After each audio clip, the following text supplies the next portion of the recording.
वर्धा के सांसद रामदास तड़स के बेटे की शादी सुर्खियों में है। सांसद रामदास तड़स के बेटे पंकज पर बहू पूजा ने उत्पीड़न का आरोप लगाया था, लेकिन कुछ घंटे बाद ही दोनों की विधिवत शादी भी हो गई।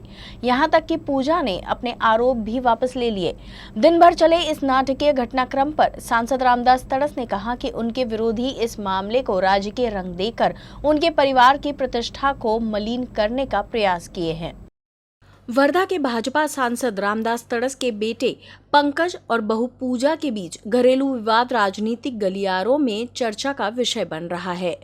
सांसद रामदास तड़स के इकलौते बेटे पंकज ने पिछले साल अक्टूबर में पूजा शेंद्रे से वैदिक शादी की थी, लेकिन इस शादी में परिवार को कोई भी सदस्य शामिल नहीं हुआ था और न ही ये शादी कहीं रजिस्टर हुई थी। शुरुआत में पंकज और पूजा अच्छे से रहते थे, लेकिन बाद में दोनों के बीच होने वाला विवाद सुर्खियों में आ गया। इसी बीच सांसद रामदास तड़स की बहू पूजा ने अपने पति पर उत्पीड़न का आरोप लगाते हुए एक वीडियो संदेश एनसीपी की महिला प्रदेश अध्यक्ष रूपाली चाचनकार को भेजा था। वही वीडियो वायरल होने के बाद सांसद तड़स के बेटे पंकज पर विधिवत शादी का दबाव बढ़ा और शाम होते होते पंकज और पूजा की वर्धा में विधिवत विवाह भी संपन्न हो गया, जिसके बाद नव दंपत्ति नगर परिषद कार्यालय गए और अपनी शादी का रजिस्ट्रेशन कराए। दिन भर चले इस घटनाक्रम के बाद पूजा ने अपने आरोप भी वापस ले लिए। 6 ऑक्टोबर रोजी शिववैदिक विवाह मंगल कार्यालयाच्या मार्फत जे लग्न पार पडलं होतं ते कागदोपत्री लग्न होतं असा मी आरोप केला होता। पोलीस स्टेशनला तक्रार दिली होती, पण आज कुठेतरी मला माझं हक्काचं घर मिळालं आणि माझा विवाह सोहळा संपन्न झाला। त्यामुळे मी जी माझी तक्रार केली होती ती तक्रार मी वापस घेतली आणि माझ्या बयानामध्ये लिहिलं की आज रोजी माझा विवाह संपन्न झाला आणि त्याची रीतसर नोंदणी नगर परिषद कार्यालयामध्ये करण्यात आली आणि आज कुठेतरी मला न्याय मिळाला असंच मी म्हणेन। इस शादी और पूरे घटनाक्रम पर सांसद तड़स के बेटे पंकज ने अपनी प्रतिक्रिया देते हुए कहा कि वो पिछले 1 साल से अपने माता पिता से अलग रह रहे हैं। इस पूरे मामले में उनके माता पिता का कोई भी संबंध नहीं है, लेकिन जिस तरह से इस तरह के घरेलू विवाद को बढ़ाया गया ये गलत है। मी पहिलेही खुश होतो, ज्या पहिल्यांदा लग्न केलं होतं नोंदणी पद्धतीने होते, सगळ्या विध्या पार पडल्या होत्या, सगळं काही होतं।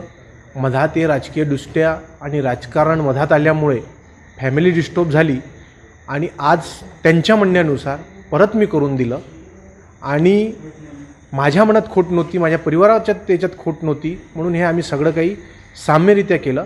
परिवारात आम्ही खुश राहू। कृपया करून राजकारणी नेत्यांनी आता तरी आमच्या परिवारात ढवळाढवळ करू नये।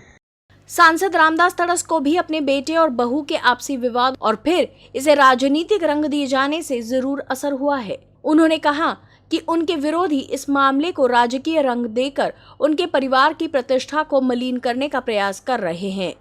राष्ट्रवादी काँग्रेसच्या महिला अध्यक्षा यांनी सांगितलं की बाबा पूजाला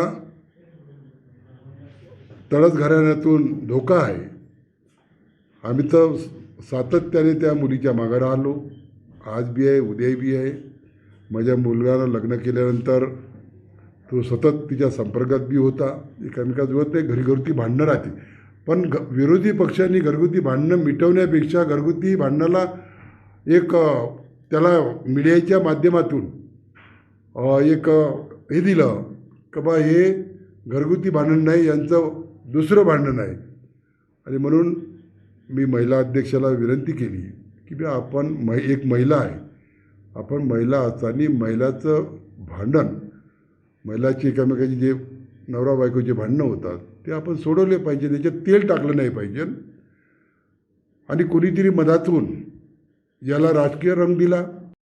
वर्धा में सांसद पुत्र का ये विवाह काफी चर्चा में रहा। वैसे इस शादी में सांसद रामदास तड़स और उनकी पत्नी शामिल नहीं हुई, मात्र कुछ लोगों की उपस्थिति में ये विवाह संपन्न हुआ।